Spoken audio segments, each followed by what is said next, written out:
Hey guys, and welcome back to the best channel on YouTube. Well, to start, I'm going to mention that maybe some of you will notice that one of the printers is finally running today. So you might hear a little bit of that in the background, but I actually got one of these things up and going, so yes, I do actually use them. If you've been following this channel for a while, you should know by now that KISS is kind of my thing. Ever since my first flight, I just simply fell in love because I was blown away with the flight characteristics and how the quad felt, and it was like just a dream. I mean, the thing felt like it was flying on a cloud. Ever since that day, that's it. As far as I'm concerned, everything else flies like garbage, and I'm sticking with KISS for now. There's a problem with that. A full KISS setup can be rather expensive. And today, I've got two quads in front of me that are both technically full KISS builds, but one of them comes in at between $700 and $800, and the other one is about $350. And it gives us about 80% of the benefit of the full KISS V2 quad. That's pretty amazing, right? The secret is there's only one way that we're able to do this. And again, a company I've talked about in the past, iFlight, which is one of my new favorites, they're the company that literally makes it possible to get a really good KISS experience without spending a ton of money. This is my fully kissed out V2 Ladrib quad. I call it that because really the only difference in all my KISS quads are the motors, so that's how I identify them. Full KISS, V2, V2 everything. Like I said earlier, this thing flies like a dream. It is probably the most expensive quad I own. Everything in here is top of the line.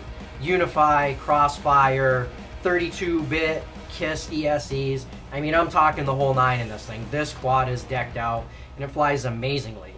KISS V2 has got to be, actually, it is the most sophisticated flight system that is available in the market right now. Let's just bring up processing power.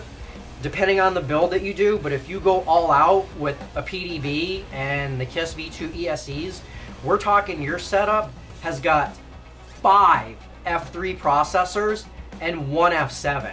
And the only thing that the F7 processor has to do is really worry about getting input from your receiver and making this thing fly as good as possible. So as far as resources go and processing power, a full KISS V2 setup is just way over the top. But that has a lot to do with why this flies so good. And really, I think it's amazing how everything integrates together. So let's put this one aside because this really isn't our main topic for today. We're just using it for comparison. Now, this is the quad that I want to talk about. All the benefits, telemetry, almost every benefit of the software in the GUI. The only real holdup on this one is you can't run DShot 1200 or 2400 because the flight controller that is in here has got an F3 processor in it. With KISS, I know what you're saying, but it's really not that big of a deal because everything is so optimized. And we're going to take a closer look at that flight controller and why this is special.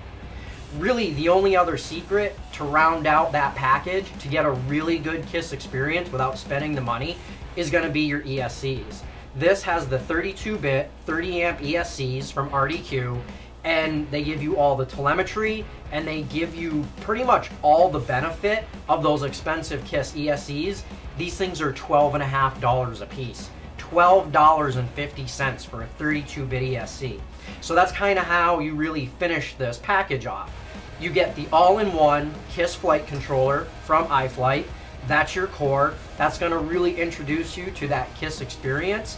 Then, to get that super smooth feel, 32-bit ESCs, put the motor timing on auto, and this thing's going to fly like butter. I mean, just right out of the box without even getting into the PIDs or anything like that at all. I think this setup is a great alternative to get the benefits from KISS without spending all that money. Let's go to the overhead and take a look at that flight controller, and we're going to see why it's special. This is the KISS iFlight Flydrino licensed KISS flight controller. They're calling it an all-in-one, and well, that's because it's got an OSD and a PDB built into it. Anybody who's familiar with KISS knows you're not going to get that with a standard KISS flight controller, and that's another reason why this is really special. Another big advantage of this flight controller is not only are you getting all those features, but it retails for about $40. I want to say about $42, $43, but this is on sale right now at Heli Direct for 35 bucks. What kind of Betaflight flight controller are you going to get for $35? And look at this thing. This thing is probably one of the nicest made flight controllers that I've seen. I'll zoom in and post a little bit, so hopefully you can get a better look. But just look at how this thing's configured, how the pads are, how it's constructed. I mean, this is an awesome piece of equipment for $35. Even if this was a Betaflight flight controller, this would be an incredible value at that $35 price range. Even at 40 bucks, it's worth every single penny. You've got your motor connections, you've got telemetry for the ESCs. I mean, you've got everything that you need on here.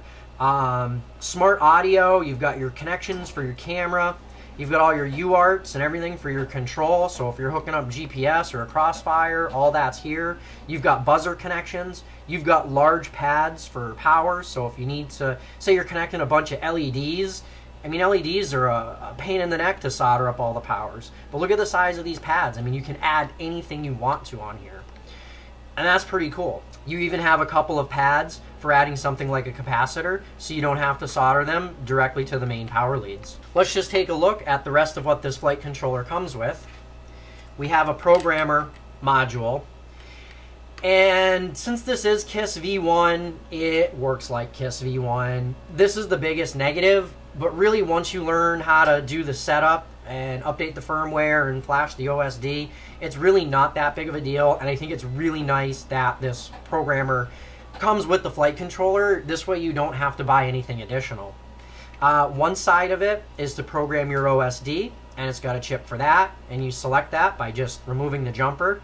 Now you can plug this in into a special port in the flight controller, and you can flash your OSD. Because it is KISS, the OSD does not work like a Betaflight OSD. That's just how it is. So you got to flash it, you got to configure it, but it's really not that bad with this device. You plug it in, and you just have your drivers installed, and you flash it with Xloader, boom, just like any other OSD that we would have done back in the day.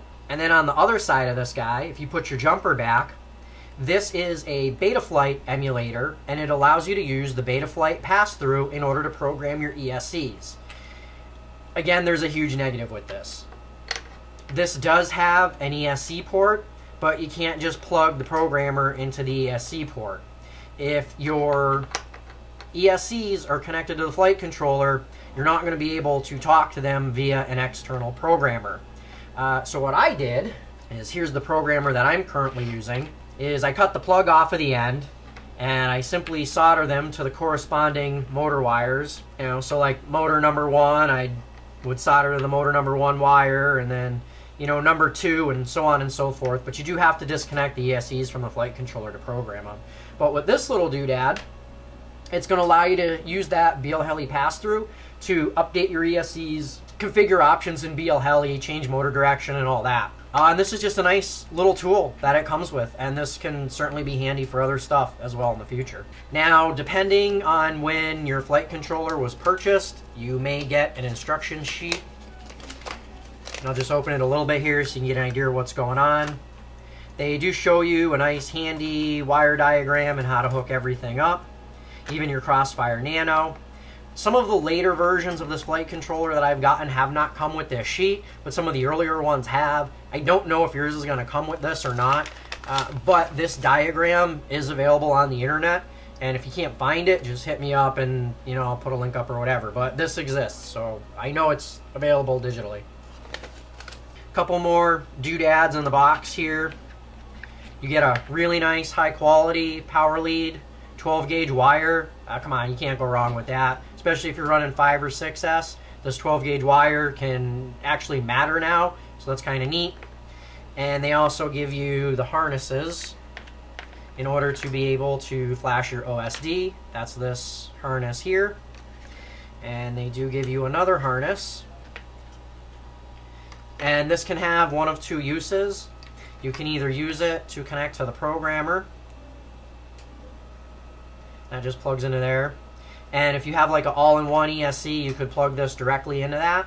Or like how you've seen on mine, I custom configured it just so I can solder it up to the ESC leads. But they give you pretty much everything you need, and that's what's cool. So that's the first piece on how to do an awesome KISS setup on a budget. The KISS iFlight all-in-one flight controller. Pick one of these up. They're pretty awesome.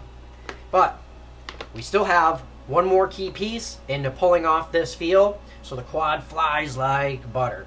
Now you can do this with older, BL Heli 8-bit ESCs, well, BL Heli S.